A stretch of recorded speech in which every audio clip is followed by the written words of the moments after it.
So here we are.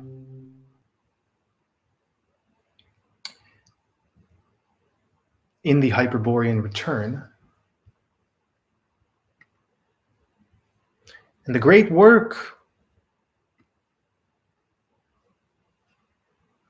tells us that heaven and hell must collide, that the angels and demons must hug each other,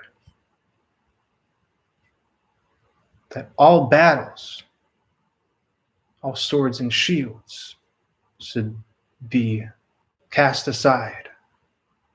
One of the greatest complaints the living souls have had here is, I wish I was unlimited. I wish I was not limited by the constraints of my body or of time and space. So naturally, being omnipotent would feel better. After experiencing all the authority, power, and potential that the universe has to offer, after attaining all of the blissful intricacies of the cosmos and beyond, the next thing you would do would not be to seek out more pleasantry, but to deliberately limit yourself. After all, having done everything, the only satisfaction left would be in a challenge. What I'm saying is, after soaring to the greatest of heights, we would choose to limit ourselves to the point where we forget that we ever were in such a supreme state. And then the goal would be to expand back into that supreme state of awareness for no other purpose than to experience what it's like to rediscover your magnificence after forgetting who you are. And this omnipotent state, which is unlimited in bliss and vitality, is the origin point beyond material existence, but it's simultaneously the heart of earthly existence. The source, which is the heart, is both an awareness and an actual place. Just like you right now are an awareness existing in an actual space. This space is known as the Garden of Eden,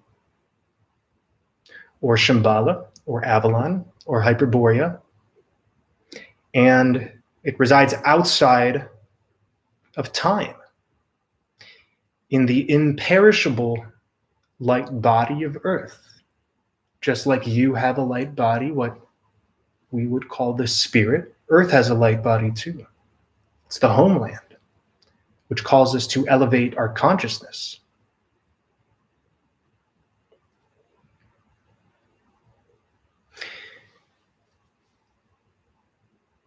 While the tales of a distant golden age are mostly lost, the few that remain tell us of a time on Earth before man's confusion, before ignorance, delusion, and torment.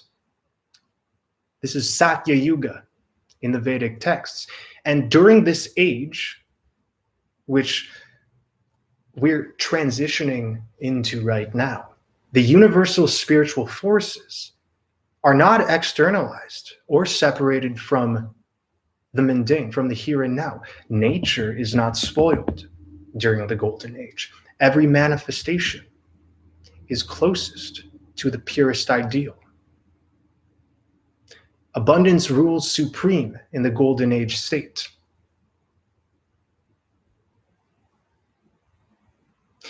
And this was spoken of by Ovid, by the poet Ovid, who said, "In the beginning was the golden age, when men of their own accord, without threat of punishment, without laws, maintained good faith and did what was right.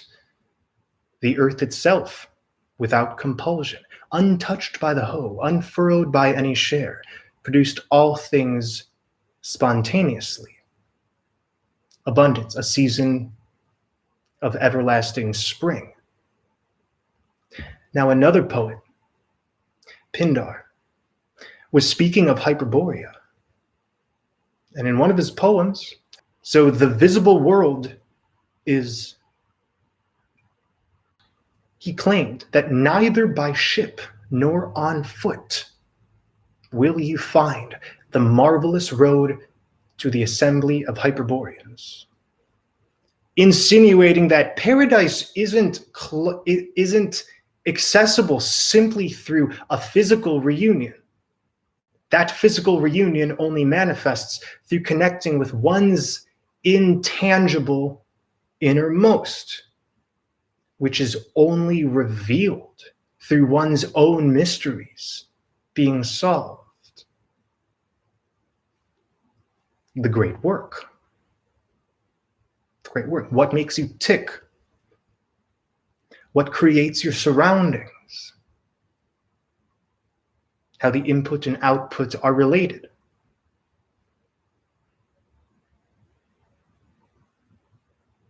Untouched by disease signifies that you yourself are remaining in a state of ease.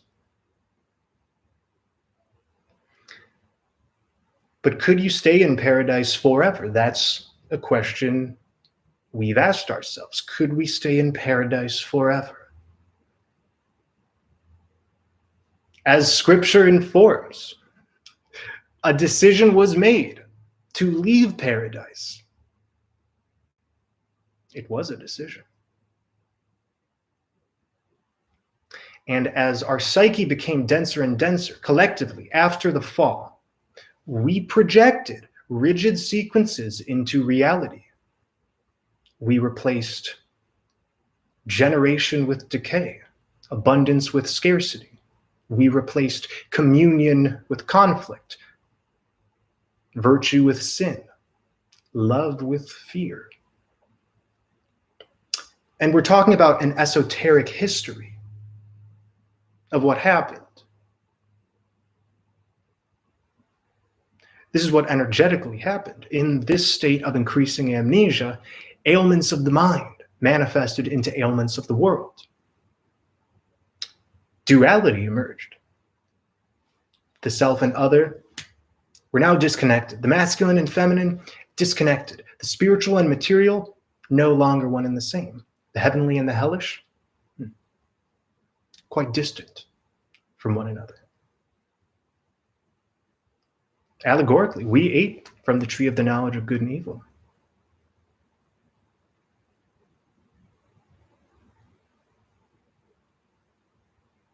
Two halves of the whole began to battle. So time was introduced along with birth and death. And many of us are familiar with these ideas of worldwide floods, right? The collapse of ancient civilizations, Atlantis, Lemuria.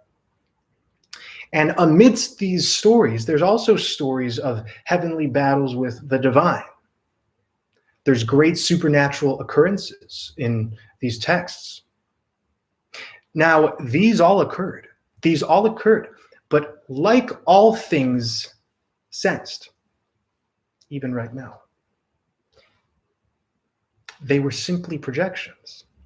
Man's psyche projects scenarios of cruelty when the divine is externalized, when spirit and matter is severed. Experience is self-generated. All things felt, seen, tasted, smelled, touched are the direct product of an individual's inner space, translated into containers of the outer. Therefore, a consciousness struggling with itself will always find itself in a realm full of struggle. Because the war within is always the war without. And here we are in these physical avatars, demanded to comply with the finiteness of this material existence. Therefore, we are able to use the clockwork of the physical in order to realize that that's not how spirit operates, not like clockwork. Our essence, what we call spirit, is not finite like these avatars.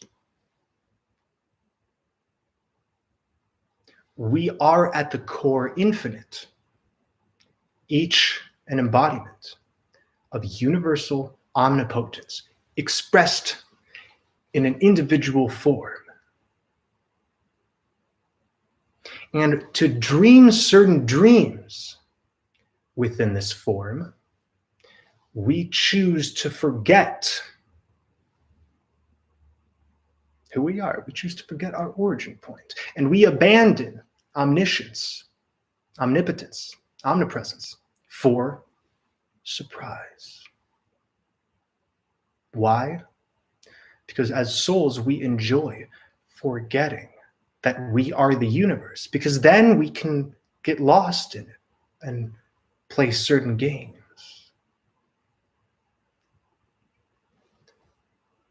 When we dream at night and during mental visualization, we're able to interact in a space outside of our definitions of what is real and unreal. And in these spaces, we suspend our disbelief. Therefore, we can dream within reality, a dream outside of reality. Right? You can, right now, right here, visualize a scene that has no correspondence to what's in front of you, dreaming a dream outside of reality. And everything being a microcosm, the macrocosm here, in the same way we're dreaming within paradise, a dream outside of paradise, right now. Just like Alice who dreams up Wonderland, just like Dorothy who dreams up Oz, like the Hindu Lord Vishnu who dreams the universe. All of reality is just an emanation of a sleeping higher consciousness, what many of us call a higher self. But all these terms really blend into each other at the end of the day, right? The Holy Spirit, the higher self, Sophia Christos, the Christ consciousness, right? The awakened self, the true self, the authentic self. These are all just different descriptions for the same thing. Nothing happened to paradise, only its inhabitants. Eden wasn't punished in the allegory. It was the living souls who rebelled. Therefore, Maya drowned out the inaudible sound of the black sun and the aurora borealis. And Maya signifies a sort of magic show, right? An illusion where things appear to be present, but are not what they seem. And this is a very apt explanation for the world as we've known it. The observable world, being a veil, means its productions are mere phantoms. And because of this dreamlike quality of earthly existence and beyond, it's impossible to ever know what reality objectively is. And that's why we can say the only way you'll ever figure out how anything operates is if you figure out how you yourself operates, how your observation and what is observed, how that combination can manifest.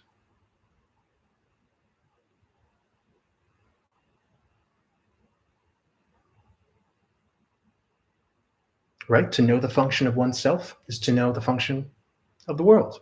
And if we realized, if we could only realize how interconnected these spaces are, the inner and the outer, then we might be overwhelmed in awe by the vastness and intensity and fluidity of the correspondence between every word spoken, every breath taken, every interaction had, every event witnessed. Alive. You know this to be true in one way or another, or even many ways. And the whole point of the breakdown of society, the release of all of these conspiracy theories, truth movements, the breakdown of social constructs, societal trust has dissolved. What's all this about? Well, this is all manifestations of consciousness which is being released from itself.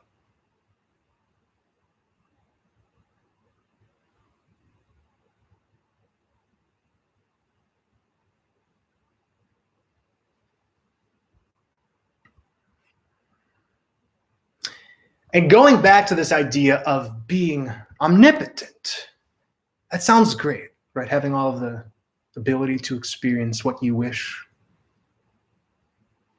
That sounds more than acceptable to most of us.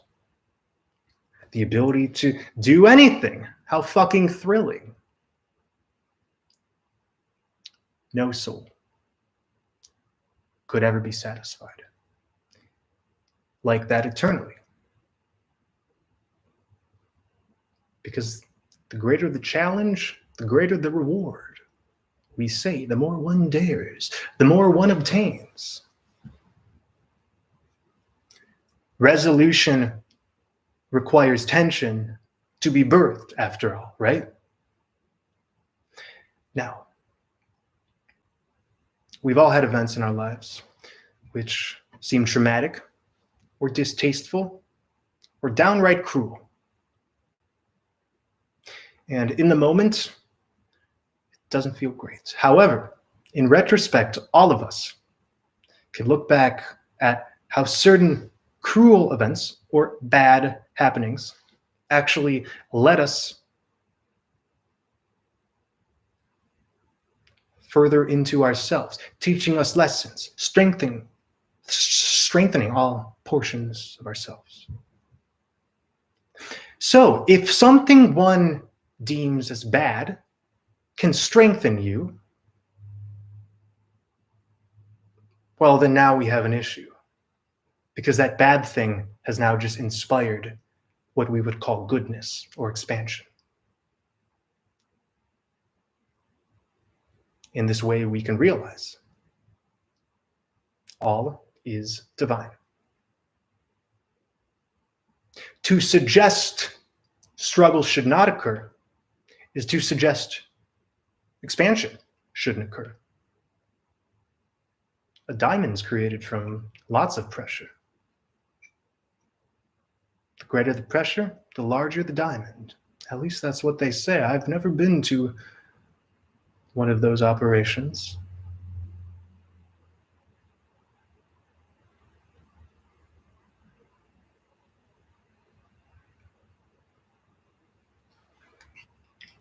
Thank you, everybody, for joining us on this secret live stream.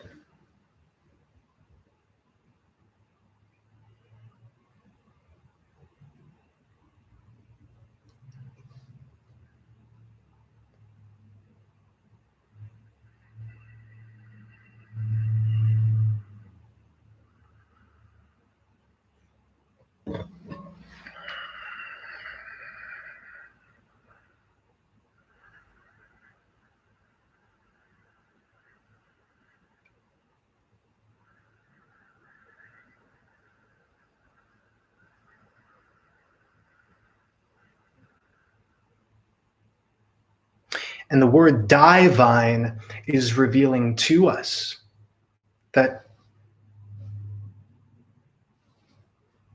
duality itself is all divine. It's not sustainable, but it's still divine. Di means two. It's a prefix that means two. And vine, you got two vines.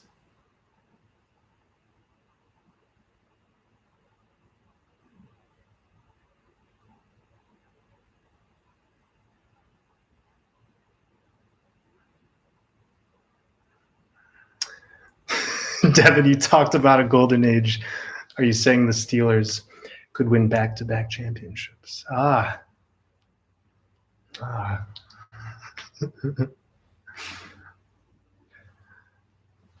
We all have our fantasies, don't we?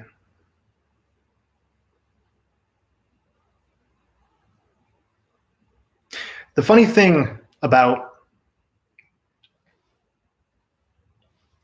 wisdom is that it can't be used to attack. Wisdom cannot be utilized as a weapon.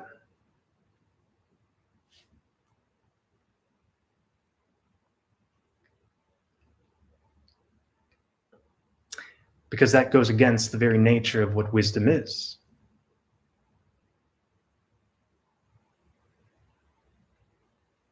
Wisdom knows itself to be itself, so no justification of one's wisdom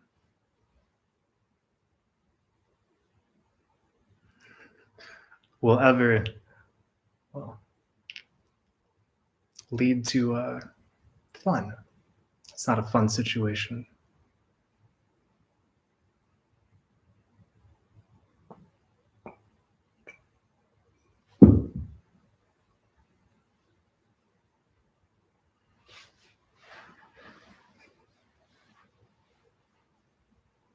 So instead of using words of the divine,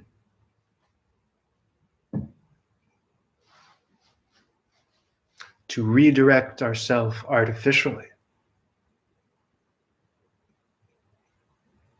we can just let the words fall on us.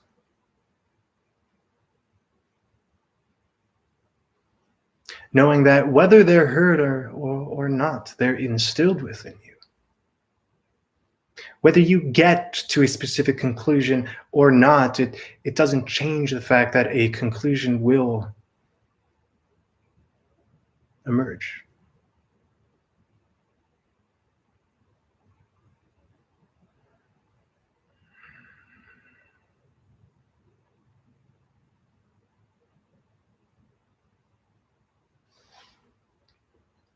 And Sophia means wisdom.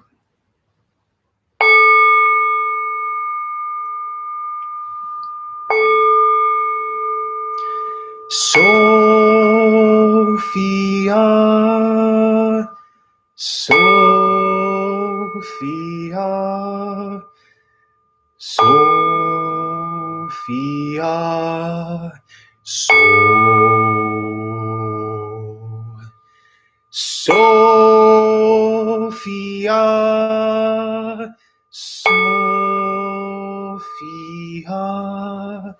Sophia, Sophia, Sophia,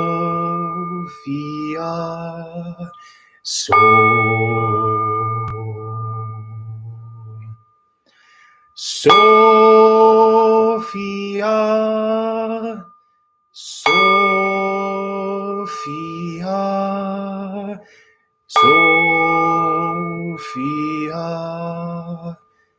Sophia,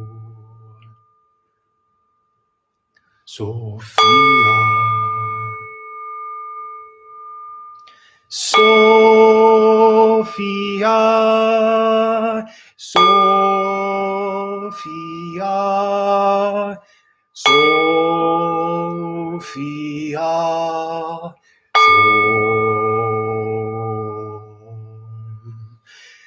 Sophia, Sophia,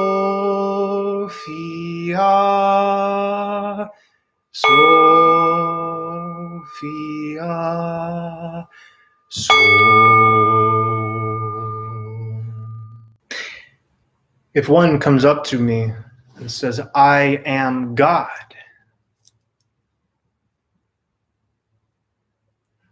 I'll applaud such a statement. Of course you are. Yes, you are. Greatest realization.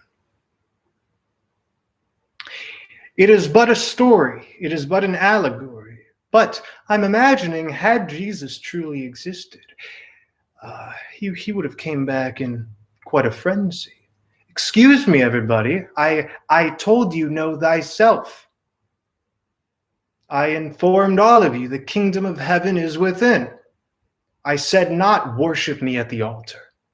I said not, put my picture exalted above the fireplace. Absolutely not. I said you yourself hold the keys to paradise. And I am but a vessel for that message.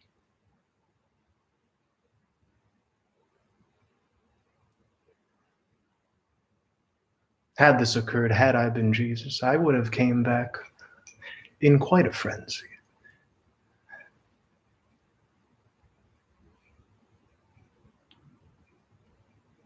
I've been demoted into an imaginary friend. The great work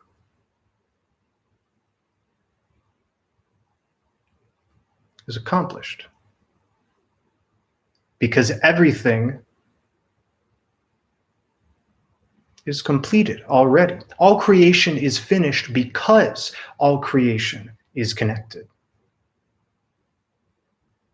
We can think of the phrase, there's nothing new under the sun.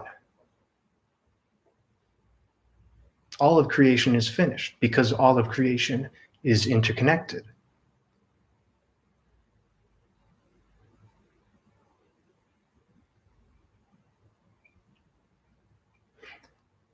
Now it gets interesting when you recognize you are a masterpiece. You are a masterpiece that is consistently sculpting itself. Not a masterpiece ever finished, ever. Again, because beginning and end merge into each other.